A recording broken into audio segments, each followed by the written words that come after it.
नमस्कार विद्यार्थियों, आज के इस YouTube चैनल पर मैं आप सभी का स्वागत करती हूं। और जहां तक मुझे उम्मीद है आप सभी अपना व्हाट्सएप ग्रुप बराबर चेक कर रहे होंगे। उसमें हमेशा YouTube के माध्यम से या PDF ई कंटेंट भेजे PDF के रूप में उसको आप पढ़ रहे होंगे। उसी कड़ी में आज अपना अगला जो टॉपिक है, फर्स्ट पेपर का ही जो अपना अगला टॉपिक है वो है व्यवस्थापिका के कार्य, भूमिका एवं व्यवस्थापिका की शक्तियों में ह्रास का कारण। जैसे कि हम सभी जानते हैं कि सरकार के 3 अंग हैं: व्यवस्थापिका, कार्यपालिका, न्यायपालिका। व्यवस्थापिका नियमों का निर्माण करती है, कार्यपालिका उनको क्रियान्वित करती है और न्यायपालिका वैधता अथवा अवैधता की जांच करती है। इस तरह से जो महत्वपूर्ण तीनों प्रकार के कार्य होते हैं उनको 3 सरकार के इकाइयों के द्वारा संपन्न किया जाता है। तो आज का जो टॉपिक है अपना वो व्यवस्थापिका है। व्यवस्थापिका के बारे में ही हम लोग डिस्कस करेंगे। व्यवस्थापिका जो है एक महत्वपूर्ण सरकार का अंग है। यह जनता का दर्पण भी हम इसे कह सकते हैं। जैसा कि C.F. स्ट्रॉन्ग ने कहा कि आधुनिक संवैधानिक राज्य में सबसे महत्वपूर्ण जो अंग है वो व्यवस्थापिका या कानून बनाने वाली संस्था ही होती है। सभी दूसरे राष्ट्रों में इसको अलग अलग नामों से भी जाना जाता है, जैसे डाइट कांग्रेस, और चीन में इसको राष्ट्रीय जनवादी कांग्रेस भी कहा जाता है। स्विट्जरलैंड में राष्ट्रीय सभा के नाम से भी संबोधित किया जाता है। हमारे यहाँ हमारे देश में इसे व्यवस्थापिका के नाम से ही जाना जाता है, जो कि सामान्यतः ये नियम कानून निर्माण करने वाली संस्था होती है। कर्टिल्स ने कहा था कि प्रकार्यात्मक दृष्टिकोण से नियम निर्मात्री संस्थाओं का स्थान और महत्व इंग्लैंड की सर्वोत्तम सत्तात्मक संसद से लेकर सोवियत संघ की गैर सर्वोच्च सत्तात्मक सुप्रीम सोवियत तक या शक्तिशाली अमेरिकी कांग्रेस से लेकर स्पेन की शक्तिशाली कॉर्टेस तक अलग अलग है। चूँकि आपके सिलेबस में भारत की व्यवस्थापिका के संदर्भ में आपको अध्ययन करना है, इसलिए भारतीय परिप्रेक्ष्य में ही इस अध्याय को मैं डिस्कस कर रही हूँ। तो सबसे पहले जो इसके कार्य और शक्तियाँ हैं, ये इसको हम 2 भागों में बांट सकते हैं, जिसमें से एक तो परंपरागत कार्य होते हैं और एक हम आधुनिक कार्य। 2 श्रेणियों में इसे हम विभाजित कर सकते हैं। परंपरागत कार्यों में सबसे पहला जो कार्य हम बता सकते हैं वो है विधायी कार्य, अर्थात विधि निर्माण से संबंधित कार्य। और इसे रेनॉल्ड ने इस संबंध में लिखा भी है कि आधुनिक जो विधानमंडल है एक प्रकार से वे कारखाने हैं जिनका कार्य कानून निर्माण से है। यहाँ लोकमत के नाम से कच्चे माल के प्रस्तावों को नीतियों और कानूनों में परिणित किया जाता है। अर्थात सबसे महत्वपूर्ण कार्य इसका विधि निर्माण, और विधि निर्माण के आधार पर ही प्रशासन को संचालित किया जाता है। जब तक, और विधायी निर्माण में हम ये भी डिस्कस कर सकते हैं, कोई भी विधेयक तब तक अधिनियम नहीं बनता जब तक कि संसद के दोनों सदन पास कर दें और उसके पश्चात राष्ट्रपति के द्वारा उस पर हस्ताक्षर ना कर दिए जाएं। ये केंद्रीय संदर्भ में बता रही हूँ मैं आपको, और राज्य के संदर्भ में भी ऐसा है कि जो विधानमंडल हैं किसी भी विधेयक को उनके द्वारा पारित कर देने के पश्चात जब तक राज्यपाल के हस्ताक्षर नहीं होते तब तक वो अधिनियम का रूप नहीं लेता।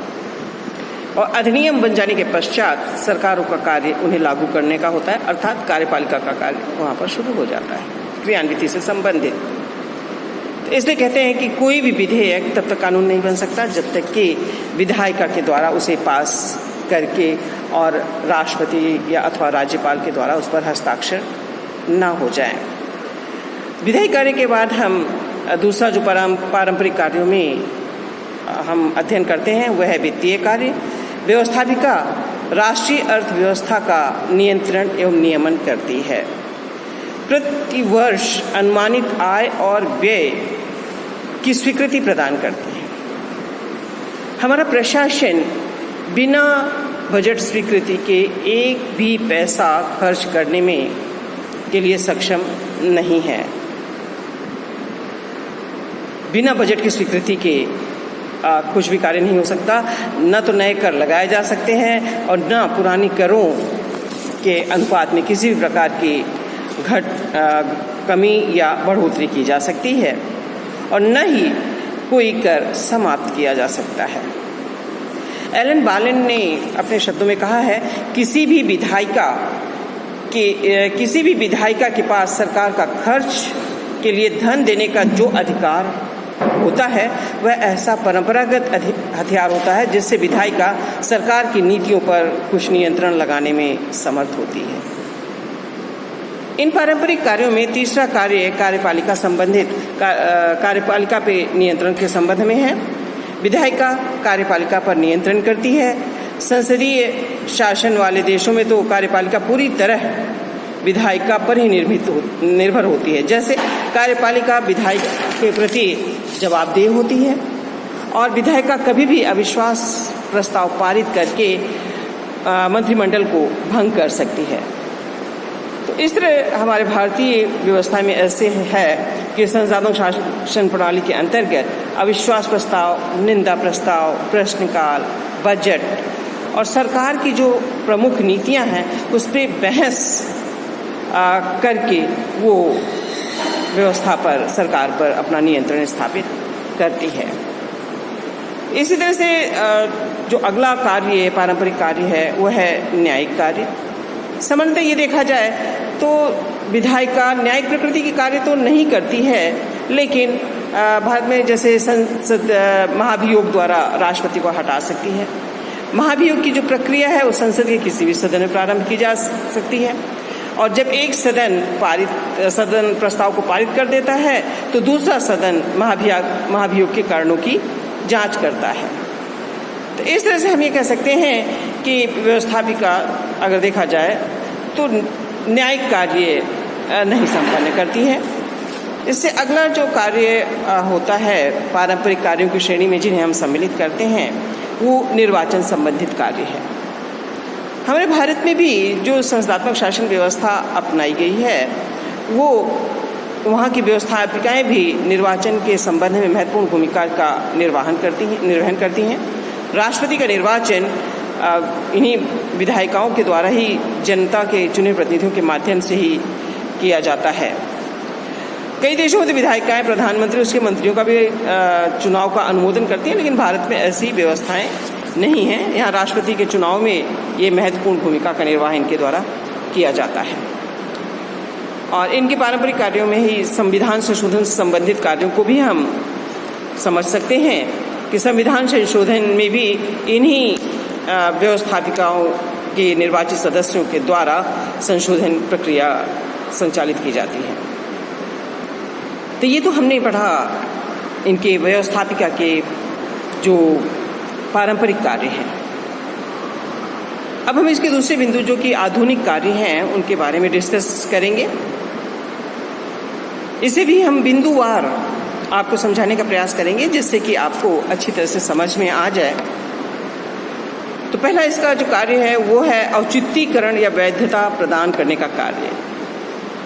इसका ये मतलब है कि जनता सरकार के शासन के नैतिक अधिकार के लिए या तो नियमित और निर्विघ्न रूप से या स्पष्ट और चेतन ढंग से कार्यपालिका के उपक्रम पर विधायी अनुमोदन की छाप लेकर स्वीकृति या समर्थन प्रदान करती है। विधायिका संबद्ध जनता और अभिजन वर्ग से सरकार के शासन करने के नैतिक अधिकार के प्रति व्यापक और गहन भावना उत्पन्न करती है जो अन्यथा उपलब्ध ना हो सके। अर्थात जो भी नियम कानून बने हैं तो यद्यपि न्यायालय के द्वारा उनकी वैधता की जांच की जाती है, प्रासंगिकता या अप्रासंगिकता जांच न्यायालय के द्वारा की जाती है, लेकिन अगर कोई विधेयक में संशोधन करना है तो उसके संबंध में वो उचित है वर्तमान समय में या नहीं, उसमें संशोधन किया जाना है, तो उसके लिए वैधता जो संशोधित किए जाते हैं उसकी वैधता प्रदान करने का कार्य व्यवस्थापिका के द्वारा किया जाता है। दूसरा जो कार्य है वो सुरक्षा यंत्र से संबंधित कार्य है, जैसे कि जब किसी राजनीतिक व्यवस्था में कुछ गतिरोध की स्थिति उत्पन्न हो जाती है और सामान्य निर्णय प्रक्रिया उस स्थिति से निकलने का कोई रास्ता नहीं सुझाती, तो कई बार ऐसे निर्णय के लिए विधायिका सक्षम होती है जिससे कि व्यवस्था के गतिरोध को उस गतिरोधात्मक स्थिति से उसको निकाला जा सके। अर्थात सरकार की सुरक्षा से संबंधित कार्य भी इनके द्वारा ही किया जाता है। नेक्स्ट जो बताएंगे व्यवस्थापिका का कार्य, कि व्यवस्थापिकाएं प्रतिनिधित्व का भी कार्य करती है, जैसे कि शासकों और प्रतिनिधियों का उन लोगों के प्रति उत्तरदायी होना जिन्होंने उनको शासक बनाने में प्रत्यक्ष अथवा अप्रत्यक्ष रूप से अपनी भूमिका का निर्वहन किया है। अर्थात व्यवस्थापिका में सभी वर्गों का प्रतिनिधित्व होना चाहिए, चाहे वो कोई भी जाति, वर्ग, समुदाय, संप्रदाय हो, तो उसका प्रतिनिधित्व प्रदान करने का भी कार्य इस व्यवस्थापिका के द्वारा ही किए जाते हैं। और अगला जो महत्वपूर्ण कार्य है, तो विधायिकाओं का एक महत्वपूर्ण और कार्य होता है जो आधुनिक कार्यों की श्रेणी में हम जिसे सम्मिलित कर सकते हैं, वो है विधायिकाओं का एक महत्वपूर्ण राजनीतिक कार्य हित स्वरूपीकरण है।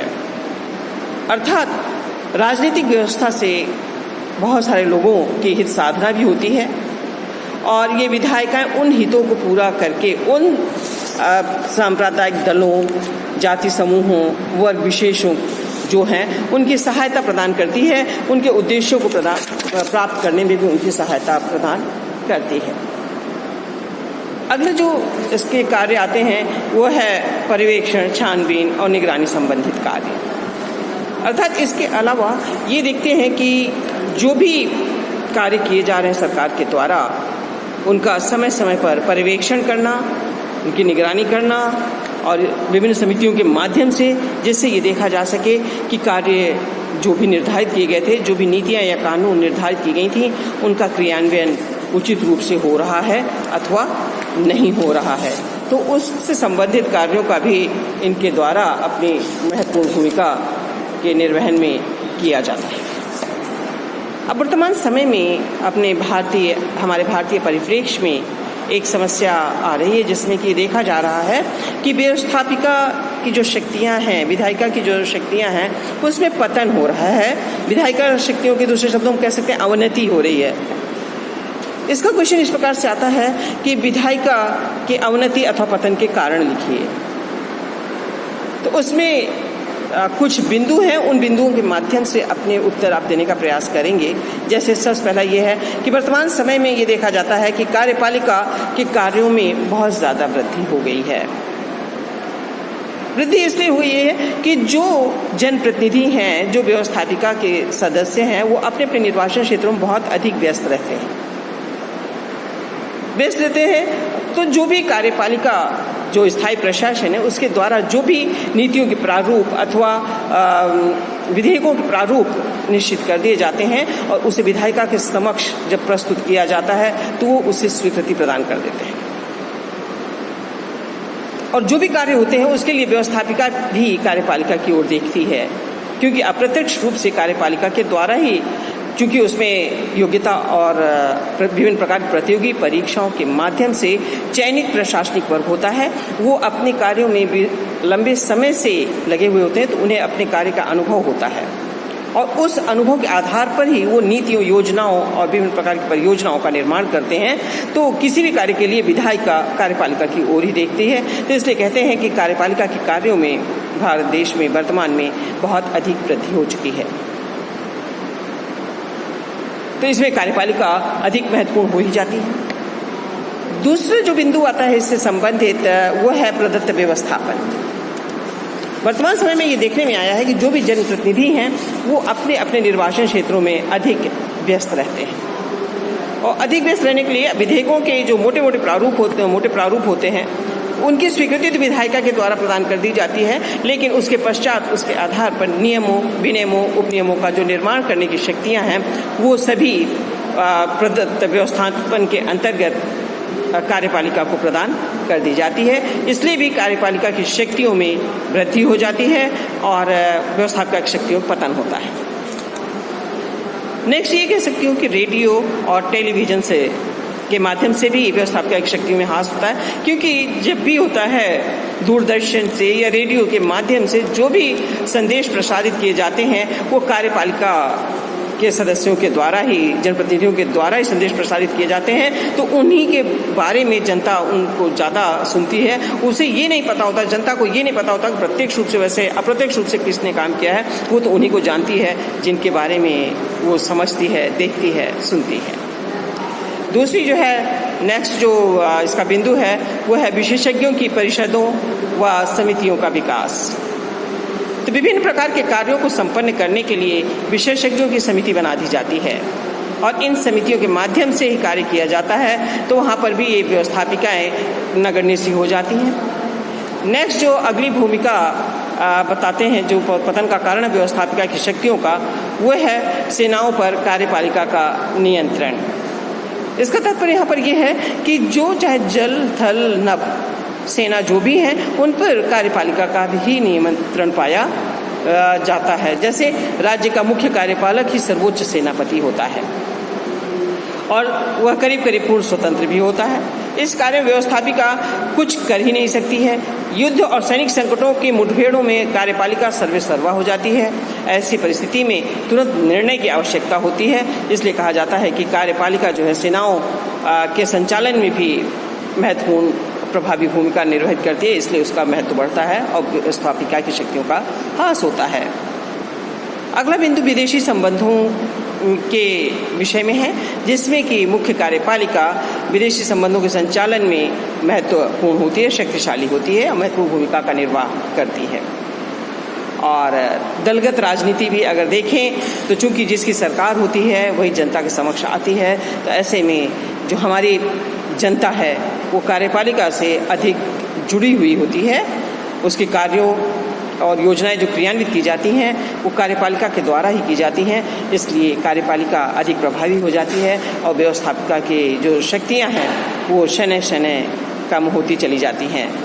इस प्रकार से हम कह सकते हैं कि जो विधायिका की शक्तियां हैं उसमें तो पतन हो रहा है और कार्यपालिका की शक्तियों में ह्रास हो रहा है। मुझे उम्मीद है कि आप लोगों को ये बिंदु जो है स्पष्ट रूप से समझ में आ गया होगा। इन्हीं शब्दों के साथ धन्यवाद।